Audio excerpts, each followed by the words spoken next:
Venda de Lucas Ferreira pelo São Paulo ao Shakhtar pode render 63 milhões, valor menor que de Kevin.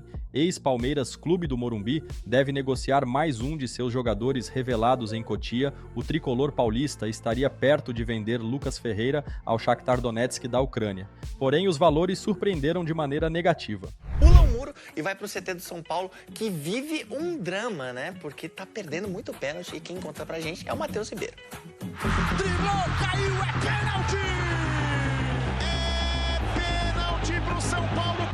Essa é uma frase que tem dado medo no São Paulino. Pé direito nela, pra fora! Luciano, com fé no pé, Fábio! Quando vocês escutam pênalti pro São Paulo, qual que é a reação de vocês? Vai perder, né? Eu gelo. Às vezes eu fico até ansioso. O aproveitamento tá ruim. Foram 9 cobranças e 6 erros só nesse ano. 5 defendidos e 1 para fora. Uma deficiência que ficou evidente contra o Atlético Paranaense. 3 erros que custaram a eliminação do São Paulo na Copa do Brasil. E um prejuízo financeiro de 4,7 milhões de reais. Em pouco tempo, nós tínhamos muitas coisas para arrumar. Temos de trabalhar pênaltis, mas é uma situação muito particular. É muito difícil falar depois de 3 erros. Vergonha, não saiu nem um gol de honra, né? Eu acho que no pênalti tem que colocar quem já é experiente. Não tinha batedor não, que até o Jandrei saiu do gol para ir bater pênalti. A ordem ali foi totalmente errada. O desempenho ruim não é exclusivo desse ano. O time esteve envolvido em 7 disputas de pênaltis desde o início de 2023. Foram 2 vitórias e 5 derrotas. Uma delas causou a eliminação na Libertadores ano passado. Ser eliminado assim, dói muito, dói muito. O bagulho tá osso. Você quer mandar um recado para os jogadores do São Paulo? Aí, rapaziada, por favor, Não pode ir assim, na afobação. tá faltando treinar mais. Se quiser, puxa lá no meu Instagram que eu dou aula de graça pra vocês, fechou?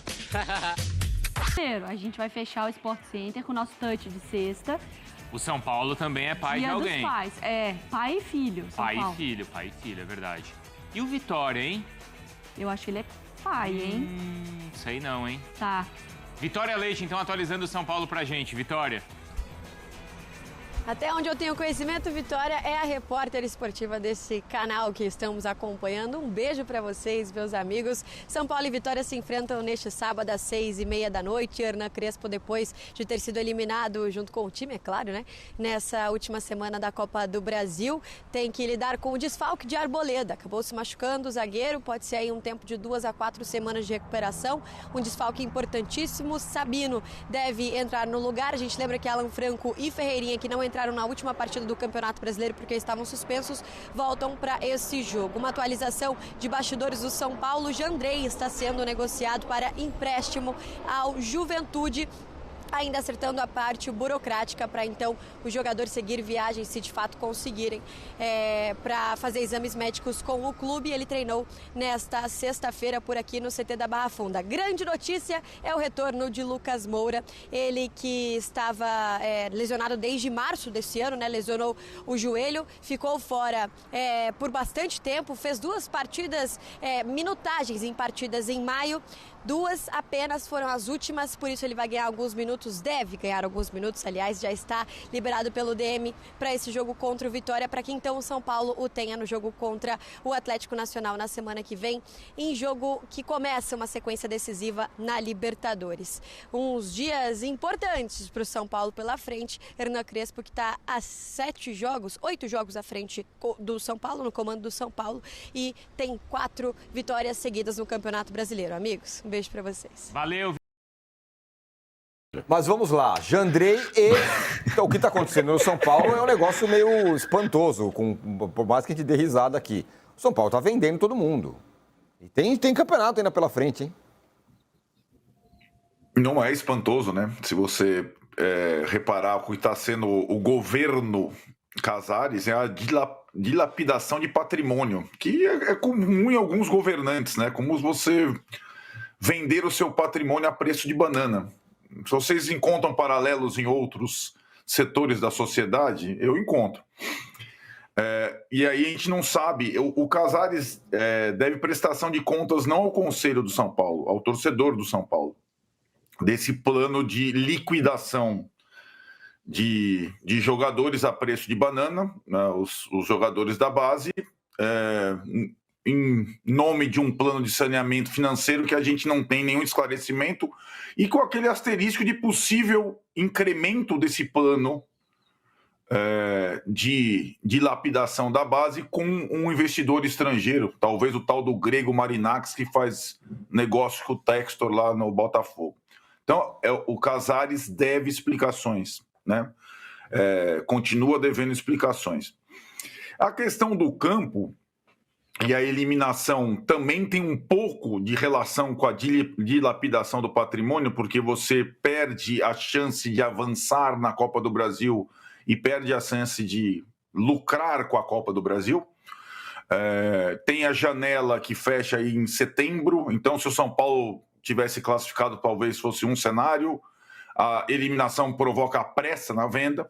Então, isso tudo foi 12 horas depois da eliminação, meio que escondida pela turbulência do derby, né? O derby meio que colocou a eliminação do São Paulo num segundo plano, né? Mas depois que a gente começou a discutir o Abel, o Corinthians, o impeachment, tem o São Paulo eliminado pelo Atlético, que está na Série B, né? Mas aí, Tironi, eu discordo da parcial da enquete, porque mais que o São Paulo, tem o Internacional, né? O Internacional foi dos 4 clubes aquele que jogou todas as fichas na Copa do Brasil, em termos de mobilização da sua torcida, de priorização de escalação e tudo mais. O São Paulo não fez isso. O São Paulo fez, digamos, uma estratégia mista, né? Ele, na semana passada, ele jogou com o time quase que reserva contra o Atlético, priorizando o jogo do Brasileirão contra o próprio Inter, né? No final de semana. E ganhou o jogo do próprio Inter no final de semana com seus principais jogadores. Aí, na volta contra o Atlético, ele colocou mais titulares. Não todos, mas mais titulares. O Inter foi com tudo contra o Fluminense, perdeu para o São Paulo no Brasileiro. E como vai pegar o Flamengo na Libertadores, ninguém no Inter acha que o Inter vai passar pelo Flamengo. E aí passa a ter o Inter a preocupação em não voltar a se aproximar da zona de rebaixamento no Brasileirão. O São Paulo respirou um pouco no Brasileirão e tem a Libertadores, uma possibilidade que o Inter talvez não tenha, avançar de fase. Agora, para avançar de fase, você precisa de jogador. Para avançar de fase, você precisa de jogador e goleiro também, né? Batedor de pênalti. Para avançar de fase, muitas vezes na Libertadores, você precisa de jogador, goleiro e saber bater pênalti e defender pênalti. E foi assim que o São Paulo foi eliminado ano passado da Libertadores. Foi assim que o São Paulo foi eliminado na Copa do Brasil. Quando o São Paulo vai para uma disputa de pênaltis, isso assolava o Palmeiras até pouco tempo, né, Danilo? Ainda assola. Você tem a sensação da derrota, porque você não tem goleiro, ainda mais o Jandrei, e não tem bons batedores. Então, essa é uma situação para terça que vem contra o Nacional de Medellín. E o São Paulo, além de tudo, nessas 12 horas, perdeu um dos seus principais jogadores machucado, mais uma vez, Arboleda. Mais uma vez, um titular machucado do São Paulo às vésperas de um confronto importante. Então, São Paulo 2025 é um caos no campo. Enquanto a direção tenta mostrar que está controlando as finanças, impedindo grandes investimentos, deixando o elenco mais curto do país, e aí agora está muito claro que as questões principais elas vão além do treinador, né? Que o Crespo está se deparando com muitas coisas que prejudicavam o trabalho do Zubeldia, né? E acho que isso está claro, né? Essas limitações estão claras. E aí, aí você não pode se dar o luxo de ter no elenco curto jogadores caros que não produzem nada. Isso está acontecendo com quase... E o Jandrei é mais um desses casos. É um jogador caro, um goleiro reserva caro, que não produz nada, né? Produz. E que aí são discussões saborosas, porque ele conseguiu a proeza de ser um goleiro queimado numa disputa por pênaltis. O melhor momento por goleiro é a disputa por pênaltis. Ele só tem a ganhar com a disputa por pênaltis. É verdade, né? é verdade. Talvez ele não pegasse nenhum e a gente não estivesse falando nada aqui sobre isso. Pegar o pênalti é um mérito, né? O Cássio ontem, que o Trajano falou, foi buscar o pênalti e estava 1-0 para o Cruzeiro contra o CRB, ele pegou um pênalti decisivo no tempo normal. Mas o Jandrei, além de não pegar, ele quis pegar a bola e bater o pênalti. E ele falhou no gol. Num clube que teve lá o Rogério, que por sinal foi quem indicou a contratação do Jandrei, e que um clube que teve o goleiro histórico, tá lançando a camisa do Rogério na semana. Será que o Jandrei não pensa nessas coisas? Meu Deus do céu. O que passa naquela cabecinha? Três que tem um monte perguntas que eu de queria barba? fazer para o Arnaldo em relação a isso. Fala. Né? Fala, Trajano. Não é verdade? Não, ele três vai lá perguntas, ele Arnaldo. vai lá e vai bater o pênalti. Primeiro, como é que ele falou a expressão? Dilapidar o patrimônio. Você tirar o Jandrei, emprestar, vender, sei lá o quê, é dilapidar o patrimônio? Não, aí não. Primeira pergunta. Não, aí não. Tá, mas ele tem Aí não. E você citou outros dois que não jogam. Um garoto que nunca jogou e o outro que era uma esperança. Muito bem. Não entendo como dilapidar o patrimônio com esses três. Segunda coisa. Foi pênalti pênalti. O Rafael tinha que ser expulso, ele tocou no jogador do Furacão? Eu não sei até agora. O Mauro acha que não, o Danilo acha que sim. Não, mas não, o Danilo tá de sacanagem. Eu tô. É difícil, não é um negócio claro, mas tem uma das câmeras que quando você vê, dá pra ver até a caneleira. A questão é o seguinte, naquela velocidade, qualquer coisa derruba o jogador. Qualquer um que correu e toma um toque por baixo, sabe. Mas não tocou. Tocou, dá pra ver a caneleira do Rafael mexendo, gente. Pode ver. Também acho estranho o cara ia fazer o gol, ele ia se jogar. Ele não ia se jogar, Arthur. Uma que ele não ia fazer o gol. Ele perdeu o equilíbrio. Ele saltou e perdeu o equilíbrio. Bom, Arnaldo. Gente. Pro Arnaldo. Vamos lá. Se a gente tá discutindo até agora se foi ou não, o cara não pode tomar a decisão de dar um vermelho sem ir ao VAR aos 3 minutos do primeiro tempo. E a Scala era o único árbitro dos 8 jogos que não era FIFA. Esse árbitro, o Felipe, ele não apita em BH, que é a terra dele, porque Atlético e Cruzeiro vetam ele. Ele é péssimo. E a escala dele é suspeita. Quando tem o Petralha querendo vingança lá atrás, babando, você não tem que... você viu como é que estava o ambiente? Você tem que ter um árbitro no campo que seja respeitável, que seja dos melhores, que não se submeta à pressão. E esse árbitro, ele deu um cartão amarelo para o Bobadilha com 20 segundos e expulsou o goleiro com 3 minutos. Não precisa nem falar mais nada, mas isso já foi. A terceira pergunta para o Arnaldo. Isso já foi. A escala diz muito mais do que a atuação do árbitro. Mas fala. Sobre a dilapidação de patrimônio, Trajano, é vender as jovens promessas a preço de banana, como quem vai, para fazer uma analogia, dilapida seu patrimônio em caso de extrema necessidade, vendendo muito pior do que o valor real, e sem saber como será o amanhã, porque uma geração, que é essa geração 2006, que está sendo, você soma os 5, 6 que estão sendo vendidos por um preço ridículo, você não terá no ano que vem mais a geração 2007 com tantas oportunidades.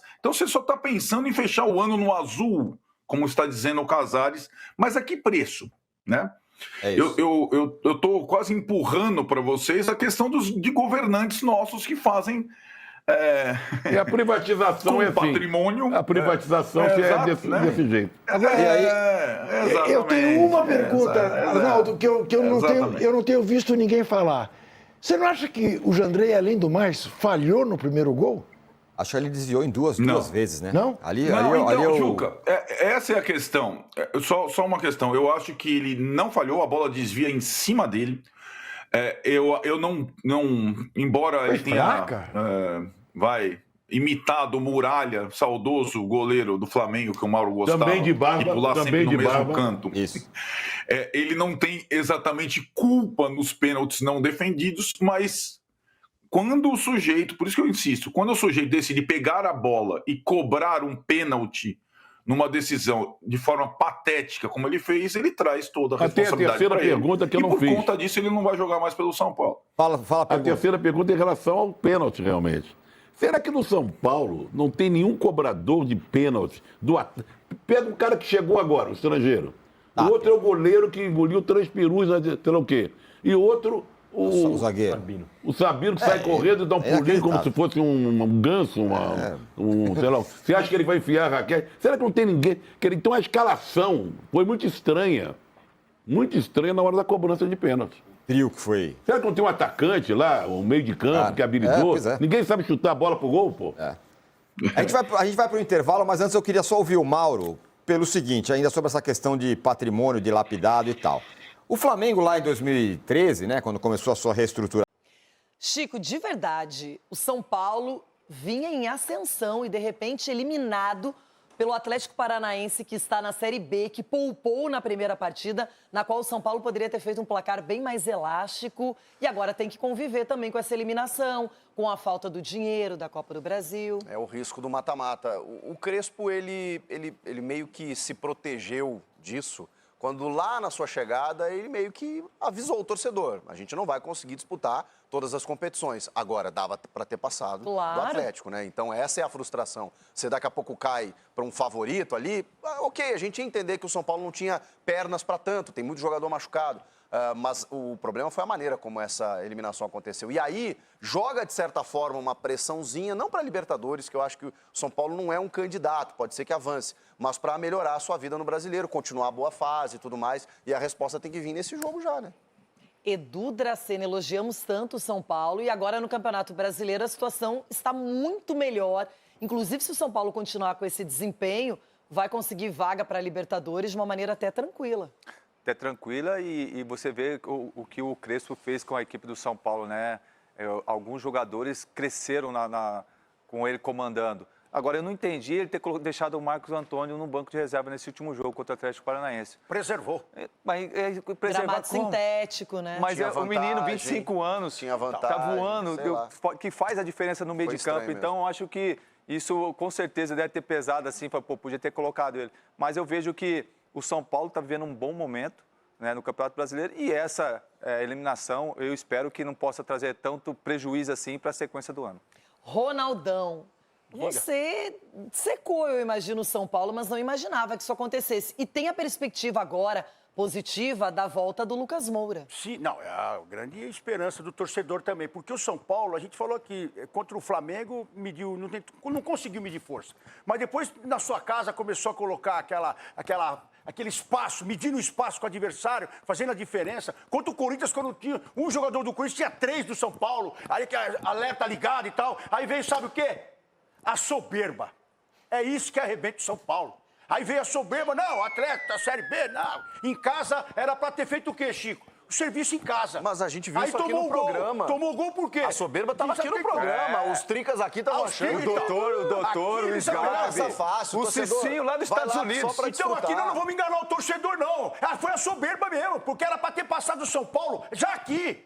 Feito em casa. Aí começou com esse negócio, aí foi pra lá, deixou um no banco, tirar o pé. Aí se lascou. Eu, honestamente, essa noite eu quase nem dormi, porque eu fiquei preocupada com os meus amigos Juvena e Marco Aurélio Cunha. O Cicinho não, porque tá na companhia do Mickey, né? Então tá no mundo mágico. Fugiu, né? Deu aquela vazada. Agora a duplinha ficou machucada, triste. Então, vamos mudar o assunto da Copa do Brasil e falar da... A temporada do São Paulo está longe de ser considerada tranquila. Afinal, embora esteja em um momento de alta no Brasileirão betano, a eliminação diante do Atlético Paranaense na Copa do Brasil foi sentida. Afinal, o tricolor teve várias chances de aumentar o placar no jogo de ida, sem falar na expulsão de Rafael logo aos 4 minutos no jogo de volta.